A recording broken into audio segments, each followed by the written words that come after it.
A person who knows the date of death. I didn't really notice him the first time, or maybe I did, and my brain decided he wasn't important enough to remember. It was a gray Tuesday morning, the kind where everyone looks half awake and slightly irritated at the world. I was standing on the subway platform, staring at the tracks while people crowded around me. That's when I saw him near the edge, standing perfectly still while everyone else shifted impatiently. He wasn't on his phone, wasn't adjusting his bag, wasn't doing anything at all. He was just watching people, slowly moving his eyes from one face to another, when his gaze passed over me. It didn't stop, like I wasn't worth noticing.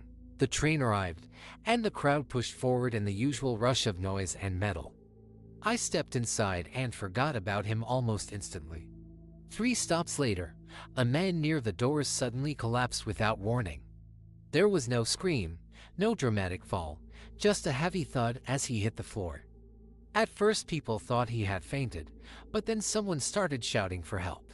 Emergency services were called, and the train stopped between stations.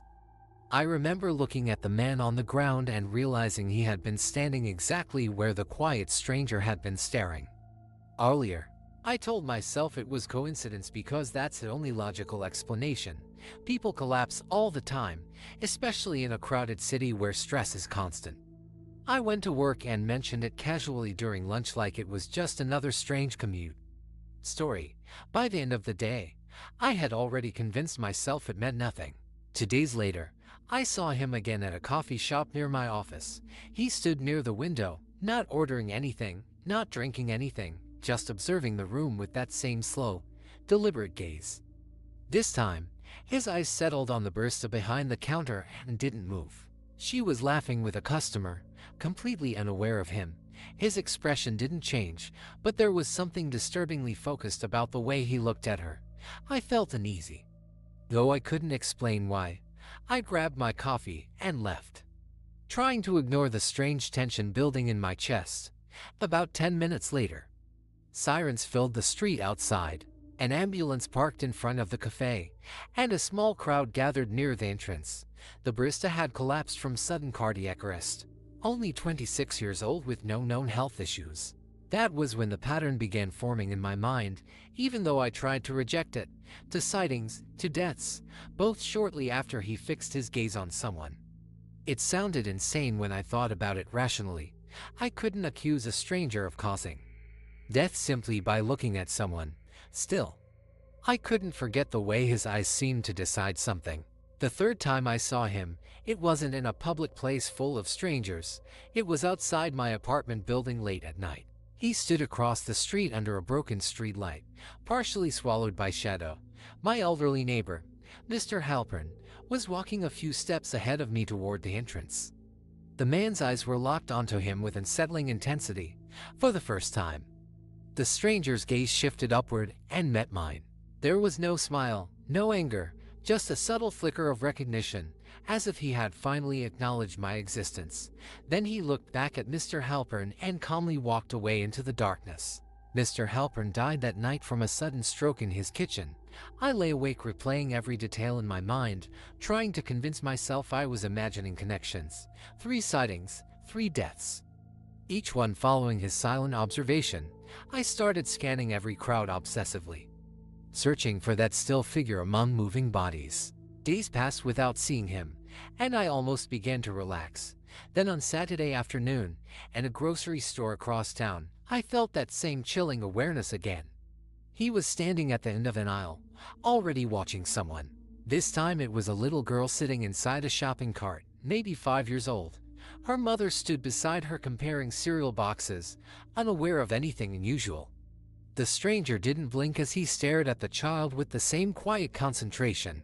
Something inside me snapped, and I began walking toward him before I could stop myself.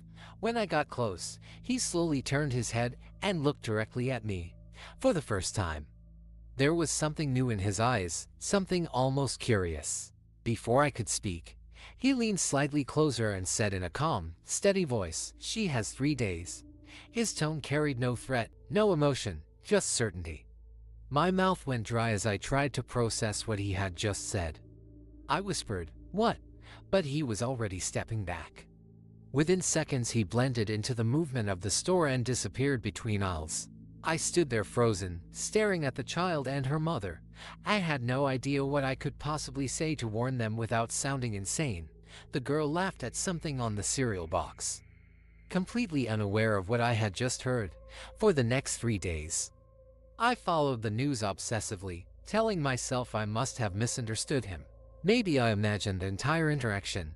On the third day, a headline appeared about a fatal car accident involving a mother and her 5-year-old daughter. The photo in the article showed the same grocery store logo behind them. It was the same child. I felt sick as the reality settled in my chest. This was no longer coincidence or paranoia. He knew something before it happened. And now he had made sure I knew too. The only question left was why he had chosen to speak to me. After the accident, I stopped pretending it was coincidence. For sightings, for deaths. And this time, he had spoken directly to me. That meant I was no longer just an observer in whatever this was. I had become part of it. The question that kept repeating in my head wasn't whether he knew people were going to die. It was why he wanted me to know too. For the next week, I barely slept. Every time I closed my eyes, I saw his expressionless face and heard his calm voice saying, "She has 3 days." I started avoiding crowded places, convinced that if I didn't see him, no one else would die. It was irrational. But fear doesn't care about logic.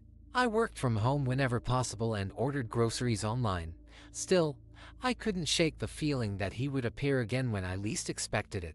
He did. I was walking home one evening just after sunset, the sky dim and colorless above the buildings. The street wasn't crowded, just a few people heading home from work.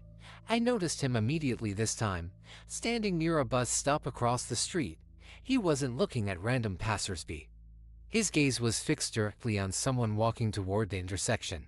A young man in a business suit, maybe early 30s, talking on his phone and laughing about something, completely relaxed, completely unaware. I felt a wave of panic rising in my chest because I already knew what was coming. I didn't wait. This time, I crossed the street quickly, ignoring the traffic light, and walked straight toward the stranger. He didn't look surprised to see me. In fact, it almost seemed like he had been expecting me. I positioned myself between him and the man in the suit, trying to block his line of sight. "Stop it," I said quietly, my voice shaking despite my effort to sound calm. His eyes slowly moved from the man in the suit to me. For the first time, I saw something close to interest in his expression. "You can't change it," he said. The words were soft, almost patient, as if explaining something simple to a child. I glanced over my shoulder at the man in the suit, who had reached the edge of the sidewalk.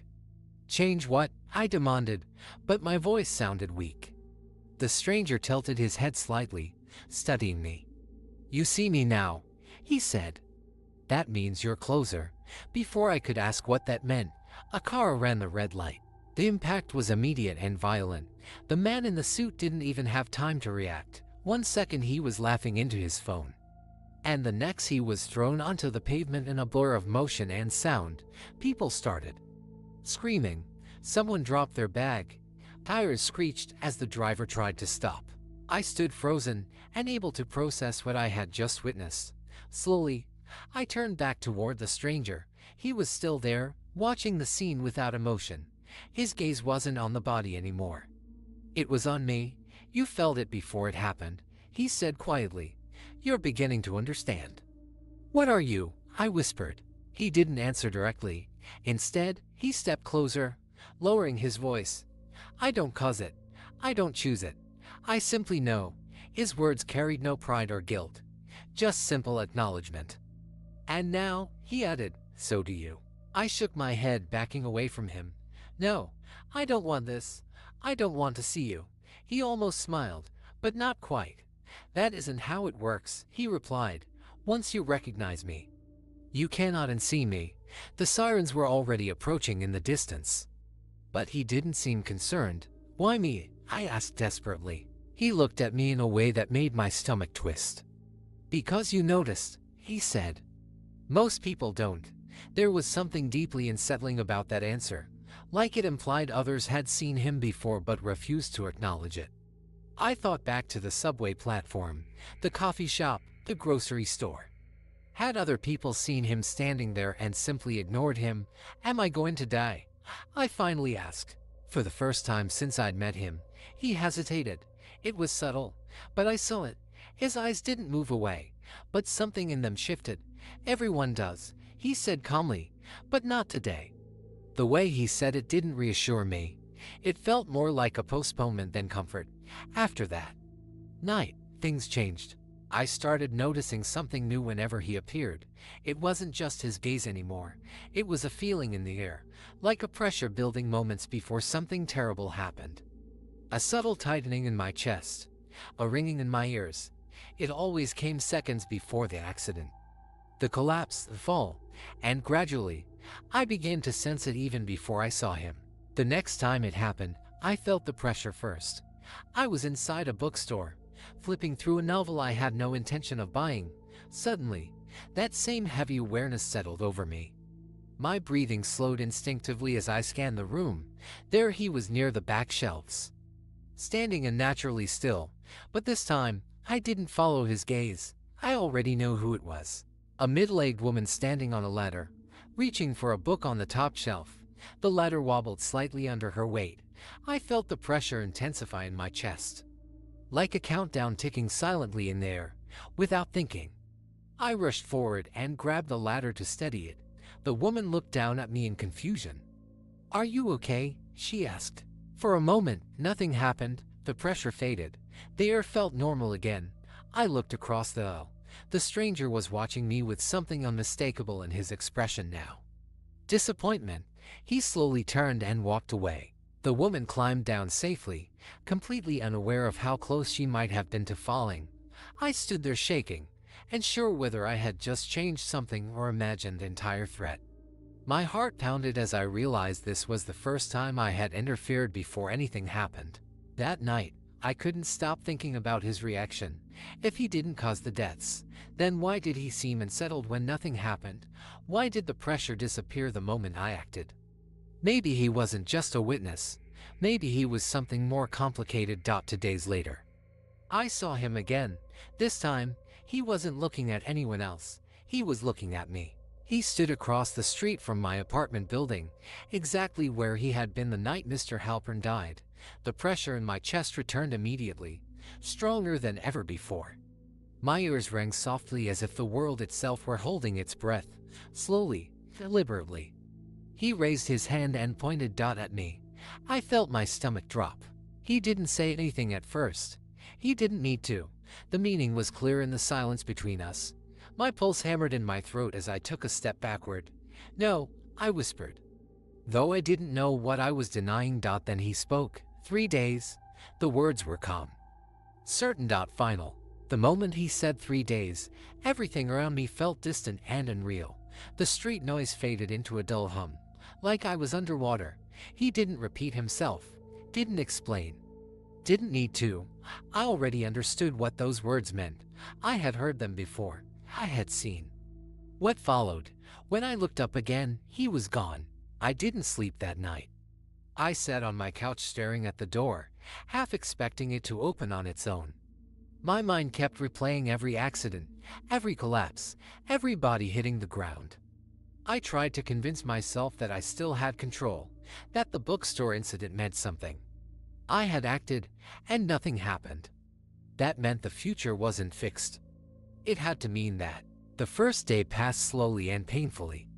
I avoided windows, avoided streets, avoided people. Every small sound made my chest tighten. I kept waiting for that pressure in the air, the signal that something was about to happen. But nothing came. On the second day, I began to question whether he had lied. Maybe this was psychological torture. Maybe he simply wanted to watch me unravel. I barely ate, barely moved, afraid that stepping outside would trigger whatever was coming. The walls of my apartment felt closer than usual, as if the space itself were shrinking around me. Late that evening, I felt it. That pressure. Not outside. Inside. It started as a faint ringing in my ears, the same warning I had felt before other deaths. My breathing became shallow as I stood in the middle of my living room. The air felt heavy, charged with something invisible and waiting. Slowly, I turned toward the hallway. He was standing there, inside my apartment. He hadn't opened the door. I hadn't heard footsteps. He was simply there, as if he had always been part of the shadows. His expression was calm, almost thoughtful. "You feel it now," he said quietly. "You said 3 days," I whispered, my throat dry. "It is the 3rd day," he replied. I shook my head, backing toward the kitchen. "You said you don't cause it," I said desperately. "You just know." He nodded slightly, as if acknowledging a correct observation. "That's true," he said, "but knowing and being present are not the same." I didn't understand what that meant. "Then why are you here?" I asked. His eyes studied me carefully, almost sympathetically. "Because you are no longer just watching," he said. "You interfered." The word echoed in my mind. Interfered. As if I had disrupted something larger than myself. "The woman in the bookstore," he continued. "You changed her path."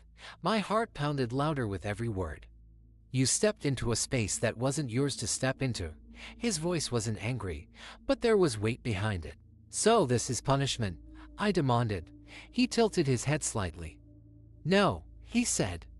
"It is balance." The pressure in the room intensified, like invisible walls closing in. My vision blurred for a moment, and I grabbed the edge of the counter to steady myself. "Balance for what?" I asked, struggling to breathe normally. He didn't answer immediately. Instead, he stepped closer, and the air seemed to grow colder around him. "When someone avoids their moment," he said quietly, "the moment must go somewhere else." The meaning hit me like a physical blow. "You're saying that should have been her?" I asked. My voice barely audible. He didn't nod. He didn't smile. But his silence confirmed everything. My legs felt weak as I sank into a chair. "That's insane," I whispered. "That means none of this is random." He watched me carefully. "It is not random," he said. "It is structured." I thought about the subway, the coffee shop, the street intersection. I had never interfered before. I had only watched, just like everyone else. But the moment I tried to save someone, the pattern shifted. The pressure in my chest grew sharper. "Almost painful now." "There has to be another way," I said. "There is," he replied. Hope flickered briefly inside me. "What?" I asked. "You can choose." The words hung in the air between us. My mind raced, trying to understand. "Choose what?" I asked cautiously. His gaze moved past me toward the window. "Step outside," he said. "Walk down the street. Find someone." Cold realization spread through me. "No," I said immediately. "If you allow the moment to settle where it was meant to settle," he continued calmly, "you will remain in touch." My stomach twisted as the implication became clear. He was offering me a trade. A life for a life. "That's murder," I whispered. He shook his head slightly. "It is inevitability," he corrected. "You would only be restoring balance." The pressure inside my skull throbbed painfully. I thought about the bookstore woman, how relieved I had felt when nothing happened. I had believed I'd done something good. But now it felt like I had only postponed something terrible. "If I refuse," I asked, "then the moment remains with you," he said simply. Silence filled the room. I realized then that he had never forced anything to happen. He had only observed, spoken, warned. The choice had always belonged to someone else. Maybe that was why most people never noticed him. They never felt the weight of knowing. Tears blurred my vision as I stood up slowly. "Why can I see you?" I asked quietly. "Because you look," he replied. "Most people don't." I walked toward the window and looked down at the street below. A few pedestrians moved along the sidewalk, unaware of the invisible structure governing their existence. Any one of them could be the transfer point. Any one of them could carry the weight I was feeling. Now, all I had to do was step outside and let it move. Behind me, he waited patiently. The pressure in my chest tightened further, sharp and suffocating. My heartbeat sounded uneven and stable. I realized with growing horror that the moment was already beginning. My vision darkened slightly at the edges. I didn't have much time. I turned back toward him. If I don't choose someone, I asked, what happens? You already know, he said. For the first time since this began, I felt something stronger than fear. Anger. You said you don't choose, I said firmly. But you're here. You're pushing. His eyes narrowed almost imperceptibly. I am offering understanding, he said. Nothing more. My chest tightened sharply, and I gasped for air. The pressure was peaking now, building toward something irreversible. I staggered toward the door instead of the window. His expression changed slightly as he watched me. Where are you going? He asked. To step outside, I said. He nodded once, satisfied, but I didn't turn toward the street. I walked past him, through the hallway, and toward the staircase leading up to the roof.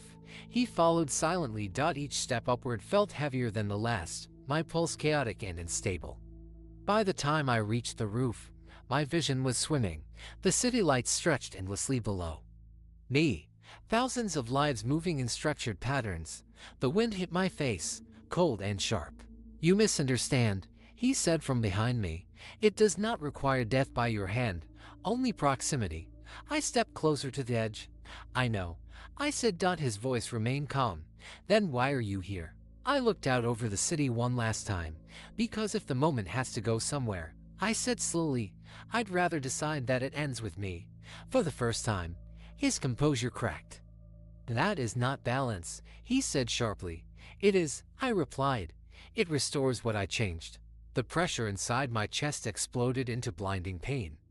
I felt my heart stutter violently, my knees buckling beneath me. The world tilted sideways as darkness rushed in from the edges of my vision. I collapsed onto the rooftop concrete, gasping for breath. Through fading consciousness, I saw him standing over me, watching, not interfering. The last thing I heard before everything went silent was his voice, softer than before. You finally understand. Epilogue. 3 days later, the news reported a man found dead on the roof of his apartment building from sudden cardiac arrest. No signs of struggle, no explanation. Just another name added to a long list of unexplained endings. Witnesses said nothing unusual had been seen that night. Except one resident. She claimed she saw a man standing near the edge of the roof just before emergency services arrived. A man in a dark jacket, perfectly still, looking down at the street below. Watching